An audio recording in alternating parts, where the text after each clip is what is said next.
Alors, cette police de sécurité quotidienne, on en parle avec vous, Dominique Ledourner. Je rappelle que vous êtes secrétaire départemental d'unité SGP Police. Merci d'être avec nous sur le plateau du magazine. Qu'est-ce que vous en attendez-vous de cette police de sécurité quotidienne?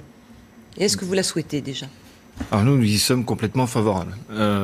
Seulement, ça sera sous certains principes. On attend énormément d'informations de par ce discours, mais ensuite, ce qu'on nous promet depuis déjà plusieurs semaines, c'est déjà la concertation. On a pu rencontrer le ministre déjà, qui nous a évoqué cette concertation qu'on attend. On attend de pied ferme parce qu'on compte bien y participer et très largement. Elle va être menée avec le ministre de l'Intérieur, Gérard Collomb, jusqu'à la fin de l'année. Voilà, il a prévu une mission de concertation très large pour pouvoir essayer de faire quelque chose de correct pour une fois. Il s'agit de questionnaire qui va vous être adressé. Voilà, c'est sous forme de questionnaire. Alors tous les policiers et tous les gendarmes.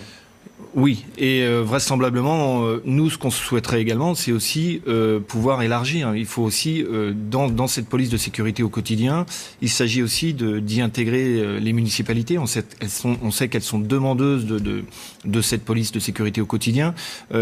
Aujourd'hui, on pense que les policiers de terrain doivent décider et choisir un peu l'orientation de cette police.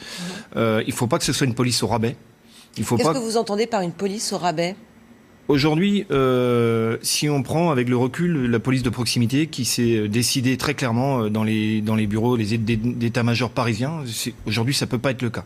Il faut aujourd'hui qu'on ait une véritable mission de concertation avec les pouvoirs publics locaux, avec les associations, avec les policiers de terrain tout simplement.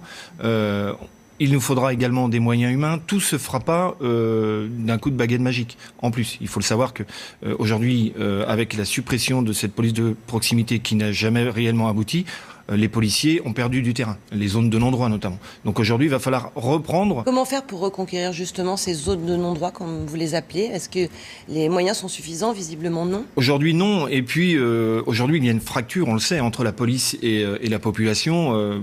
Il y a eu les attentats qui ont peut-être rapproché... tristement, je dirais, la police et la population. Il faut savoir quand même que depuis 2003, on est rentré dans une politique du chiffre. Aujourd'hui, il faut cesser cela, il faut arriver à quelque chose, à des discussions, entrer en contact avec les gens, peut-être revoir la prévention, revenir un peu à un système plus préventif et afin de pouvoir renouer le dialogue avec la population. On a le sentiment d'un ras-le-bol des policiers assez récurrent. On a vu ces derniers jours des CRS poser des arrêts maladie parce qu'ils ne peuvent pas faire grève et que c'est leur seul moyen de protester. Vous diriez-vous que les policiers sont au bord de la crise de nerfs ou c'est exagéré ? Non, je ne pense pas que ce soit exagéré. Effectivement, les policiers n'ont pas le droit de grève et ce phénomène d'arrêt maladie est complètement justifié. Depuis trop longtemps, la police est le parent pauvre de la sécurité, notamment en termes de matériel et d'effectifs. On a subi plusieurs coupes franches, notamment au titre de la RGPP. On a perdu près de 10 000 fonctionnaires de police sur le terrain. Alors là, Emmanuel Macron, ça fait partie de ses promesses de campagne, dit qu'il va... La première ligne. C'est la première ligne. Le programme de sécurité, c'est 10 000 policiers et gendarmes d'ici 2020. Il n'y a pas le calendrier avec, c'est ce qu'on lui a toujours reproché. Non, effectivement. Alors, il faut savoir aussi que dans le recrutement, lorsqu'il y a un effet d'annonce qui n'est pas effet d'annonce proprement dit, il faut savoir qu'un policier ou un gendarme, on met 1 an à le former. Donc, à partir du moment où on va décider de le recruter, on sait qu'on ne pourra bénéficier de ce policier qu'au bout d'1 an. Nous, Unité SGP Police, on a proposé des améliorations, notamment au travers des adjoints de sécurité, au travers de la 3e voie d'accès. On espère bien être entendu auprès du ministre. Ce sont, puisqu'on parlait d'apprentissage, politiquement, il n'y a pas si longtemps que ça, ce sont des jeunes qui ont des contrats de 3 ans renouvelables une fois et que l'on pourrait tout à fait utiliser au bout de 3 ans, comme on l'a proposé. Et aujourd'hui, on bénéficierait de jeunes formés. Et justement, pour la police de sécurité quotidienne, est-ce qu'il faudrait là aussi une formation particulière? Parce que ce n'est pas tout à fait la même mission que d'accompagner les habitants, les associations au quotidien au sein des villes. Alors, depuis maintenant 2 ans, avec les opérations qui ont été menées, les surveillances qui ont été augmentées, le policier est de moins en moins formé. On a vraiment, il n'y a plus la place à la formation. Nous, il n'y a plus la place ni le temps. Ni le temps. On n'a plus le temps, en fait. Aujourd'hui, je vous rappelle quand même qu'on est à plus de 18 millions d'heures supplémentaires au niveau de la police nationale, ce qui est quand même dramatique. Donc, on attend vraiment ce recrutement avec impatience. On verra comment ça va se traduire dans les années à venir, quoi. Mais en tous les cas, ce ne sera pas demain qu'on va avoir 10 000 fonctionnaires en plus, c'est pas possible. C'est pas possible. Comme vous disiez, s'il y a eu une époque où les policiers intégraient des équipes de foot ou du rugby et bien d'autres activités sportives, aujourd'hui, je pense que l'époque est révolue. On espère bien d'ailleurs que, de toute façon, ça serait très compliqué aujourd'hui. Il y a des zones sur lesquelles je disais tout à l'heure, les zones de non-droit, on ne rentre plus. Et aujourd'hui, on est parti dans le tout répressif. Donc, comment aujourd'hui renouer le dialogue avec un carnet de timbrement dans la main, ça va être très compliqué. Il faut maintenir une certaine répression, mais pas à tous les niveaux. Il va falloir renouer ce dialogue au travers, comme je le disais, je me répète, d'un système préventif. Il y a aussi la nécessité de regrouper les services, en tout cas d'une meilleure coordination, notamment avec la justice. Ça fait partie des promesses de campagne également d'Emmanuel Macron. C'est important pour vous ? Oui, je pense que le mot mutualisation est à l'ordre du jour. Nous y participerons. Ça dépend dans quel domaine. Effectivement, l'objectif pour nous est bien de gagner de l'effectif du policier sur le terrain. C'est pour tout le monde, pour l'administration également. Nous parlons également nous de substitution. Là où il y a du travail dit administratif et c'est pas du tout péjoratif, on pense que c'est pas à un policier de le faire. Il faut trouver du personnel qualifié pour le faire et remettre le policier sur le terrain. C'est comme ça qu'on gagnera de l'effectif aussi, et non pas qu'au travers du recrutement qui, comme on le disait, avec les annonces, on va recruter beaucoup plus de policiers. On a d'ailleurs un concours qui a démarré au mois de septembre, et on a un concours exceptionnel au mois de décembre. Donc on a accentué, on s'en félicite, on accentue le recrutement, mais comme je le disais aussi tout à l'heure, c'est que tout ce recrutement, ces annonces, on n'en bénéficiera que dans 1 an. C'est ça qu'il faut comprendre aujourd'hui.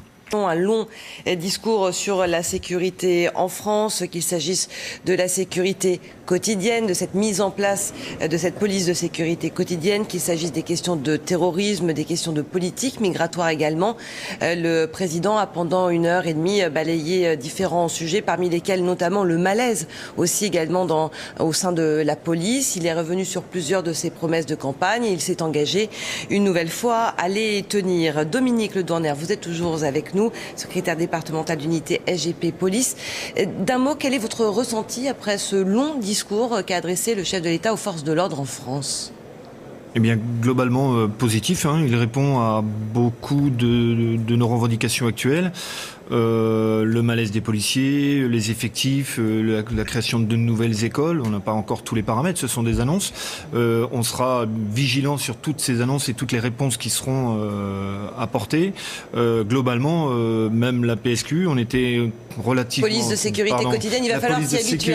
Et il a précisé que ce n'était pas la police de proximité. Non, mais donc la police de sécurité au quotidien, donc nous, les annonces actuelles semble satisfaisante.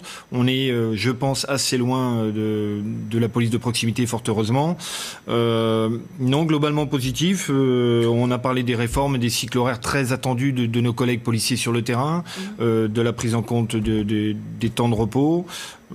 Non, globalement positif pour nous pour l'instant. Le président de la République qui a parlé effectivement du terrorisme, des différentes formes de lutte contre le terrorisme, et qui a eu des mots très appuyés et qui a rendu hommage à ces policiers qui ont été tués dans des attentats. C'était important ce nouveau geste du président de la République face à une profession qui est de plus en plus visée par le terrorisme.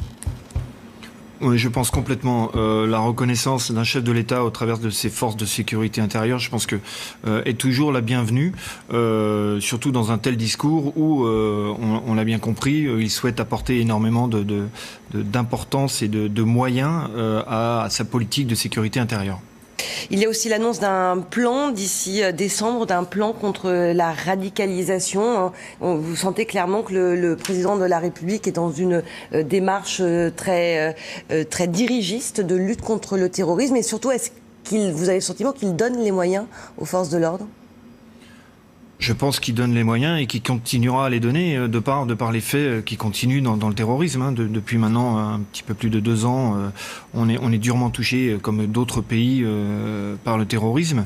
Je pense qu'au travers notamment du renseignement, nous pensons, nous par contre, notamment au travers d'un livre blanc que nous avons remis à tous les candidats lors de la présidentielle, on va peut-être pas assez loin en termes de renseignement. Il a parlé de simplifier le dispositif de renseignement. Et puis il a demandé aussi à chaque policier d'être un capteur d'informations. Hein. C'est ça, tout à fait. Mais on pense déjà au niveau du renseignement, nous, on préconisait peut-être la mutualisation des services de renseignement pour une meilleure opérationnalité et de façon à ce que l'information circule à tous les niveaux.